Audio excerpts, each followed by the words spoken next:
Halo Sobat Book Reading 12 yang berbahagia. Jumpa lagi. Kita akan melanjutkan pembacaan buku kita, masih dengan buku yang berjudul Meraih Cinta Ilahi, Pencerahan Sofistik, karya Jalaluddin Rahmat. Pada episode kali ini kita akan membacakan bagian yang berjudul Taubat. Bismillahirrahmanirrahim. Dalam bahasa Arab ada beberapa kata untuk menunjukkan kata kembali. Kata yang paling kita ketahui adalah kata aid atau aud. Berasal dari kata ada ya'udu aidan wa audan, yang artinya kembali.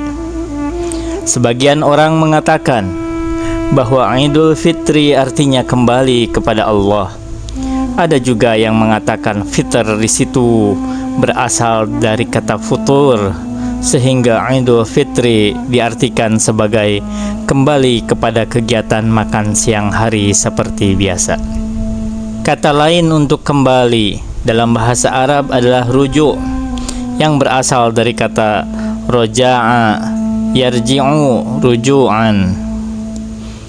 Di kalangan kita, kata rujuk yang artinya kembali hanya digunakan khusus untuk orang yang cerai. Ada nikah, talak, dan rujuk. Rujuk artinya kembali, suami yang sudah pergi kembali lagi. Dalam Al-Quran, kata rujuk lebih sering digunakan untuk menunjukkan kembalinya kita kepada Allah Subhanahu wa Ta'ala. Misalnya, kita menyebut inna lillahi wa inna ilaihi raji'un. Kita semua kepunyaan Allah dan hanya kepada Dia kita semua rujuk. Orang yang kembali disebut raji dan tempat kembali disebut marji. Seperti disebutkan dalam Al-Quran, ilayya marji'ukum, kepada akulah kalian semua kembali. Quran Surah Ali Imran ayat 55. Sebelum kalimat itu, Tuhan berfirman, ittabi' sabila man anaba ilayya summa ilayya marji'ukum. Ikutilah jalan orang yang kembali, kepada akulah tempat kembali semua. Kata lain untuk kembali adalah anaba yanubu inabah. Karena keindahannya, Al-Quran tidak mengulangi kata-kata yang sama walaupun artinya sama. Untuk makna yang sama, biasanya penulis yang bagus mengganti kata-kata yang lain untuk menunjukkan keindahan. Ciri orang yang tidak begitu pintar menyusun kata-kata ialah selalu mengulang kata. Sayangnya, bahasa Indonesia kurang begitu kaya dibandingkan bahasa Arab. Tidak ada kata lain untuk kembali, sehingga kita menerjemahkan ittabi' sabila man anaba ilayya summa ilayya marji'ukum menjadi ikutilah orang-orang yang kembali kepadaku dan kepada akulah tempat kembali kamu semua. Kita memakai kata kembali lagi karena tidak ada kata lain. Sebelumnya ada kata pulang, tetapi agak tidak enak. Jadi untuk kata kembali ada aid, rujuk, dan inabah. Satu lagi kata yang berarti kembali dalam bahasa Arab dan sangat khas, yaitu kata taubat. Taubat berasal dari kata taba yatubu taubatan. Orang yang kembali disebut taib, dan yang kembalinya berulang-ulang dan terus-menerus disebut tawab. Kalau menerjemahkan tawab sebagai orang yang banyak bertaubat, kita akan menemukan dalam Al-Quran bahwa yang disebut paling banyak bertaubat itu bukan saja manusia, tetapi juga Tuhan. Tidak hanya makhluk, tetapi juga Khalik. Misalnya, Allah menyebut orang-orang yang banyak bertaubat dan senang melakukan kesucian dengan kata-kata innallaha yuhibbut tawwabina wa yuhibbul mutatahhirin. Sesungguhnya Allah mencintai orang yang banyak bertaubat dan memelihara kesucian dirinya. Quran Surah Al-Baqarah ayat 222. Akan tetapi, kata tawwab juga dinisbahkan kepada Allah Subhanahu wa ta'ala. Innahu huwat tawwabur rahim.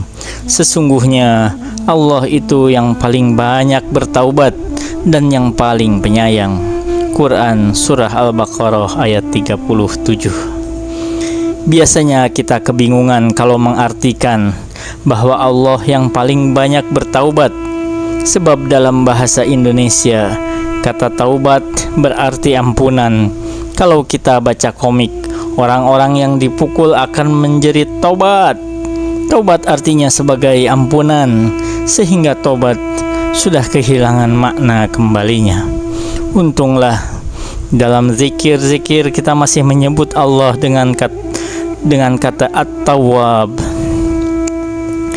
Jadi, untuk menunjukkan kata kembali, dalam bahasa Arab kita menggunakan id, rujuk, inabah, dan taubat. Dalam tasawuf, kata taubat dan inabah menunjukkan dua makam atau stasiun yang berbeda. Dalam kitab Manajil Al-Sa'irin dinyatakan bahwa dalam perjalanan menuju Allah Subhanahu wa ta'ala, taubat adalah makom kedua dan inabah adalah makom keempat. Makom pertama adalah yaqzah atau kesadaran.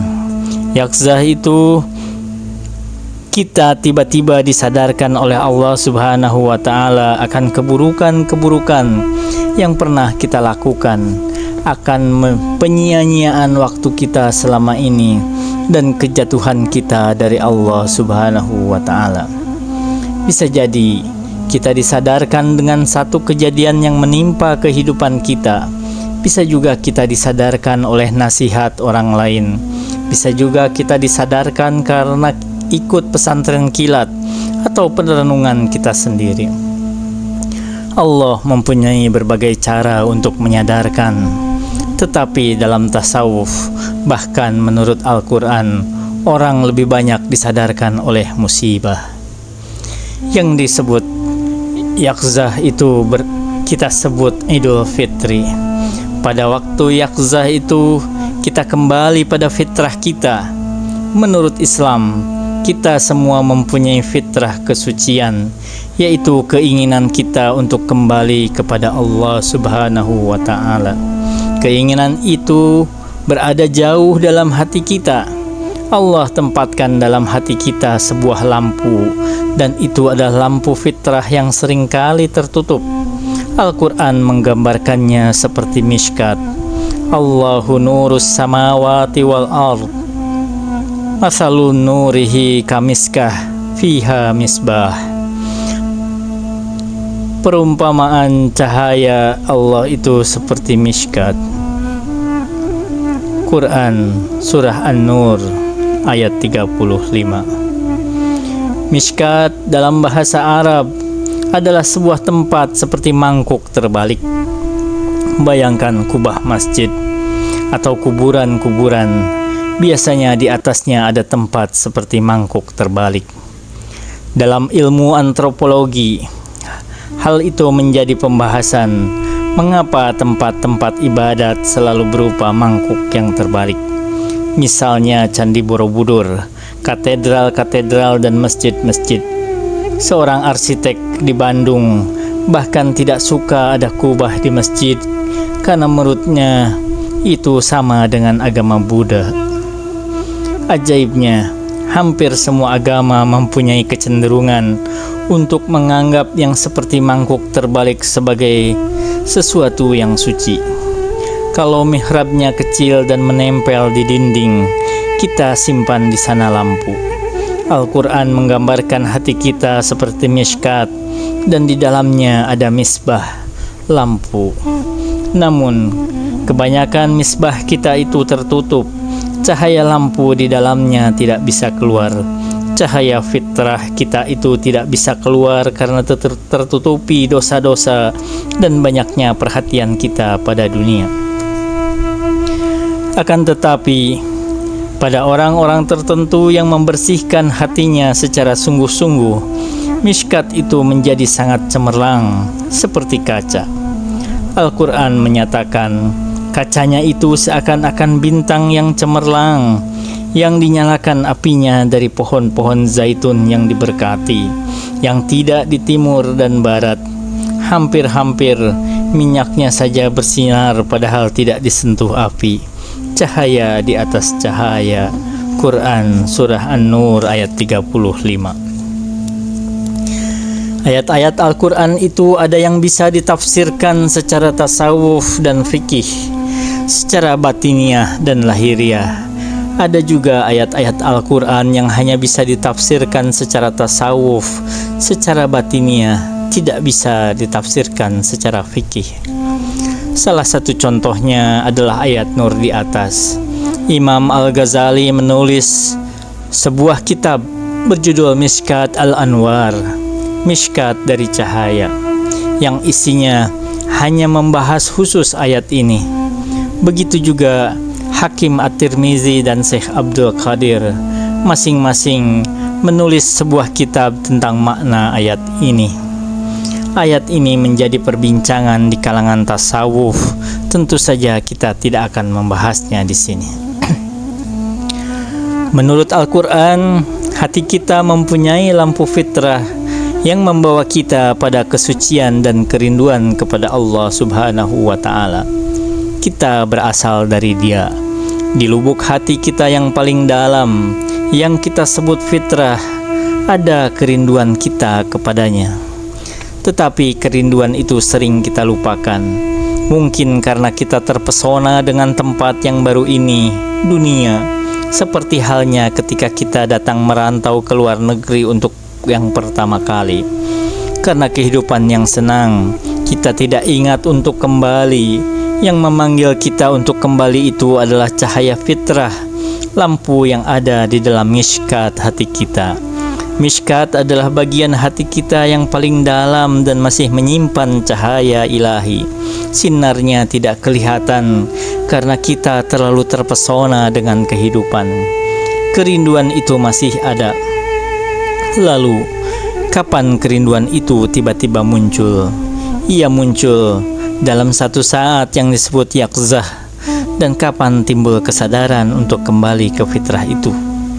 Kalau orang mendapat musibah, biasanya ia akan kembali kepada Allah Subhanahu wa Ta'ala. Karena itu, Nabi bersabda kepada orang yang mengeluh karena musibahnya, sesungguhnya tidak ada baiknya orang-orang yang tidak pernah mendapat musibah. Kalau mendapat musibah, orang biasanya kembali kepada Allah Subhanahu wa Ta'ala. Jadi musibah itu bagus karena mengembalikan kita kepada fitrah. Dengan musibah, kita mengalami Idul Fitri yang sejati, Idul Fitri yang sebenarnya. Kita kembali membersihkan mishkat hati kita dan mulailah perlahan-lahan cahaya ilahi itu keluar. Wa ma taufiqi illa billah. Alaihi tawakkaltu wa ilaihi unib. Wassalamualaikum warahmatullahi wabarakatuh.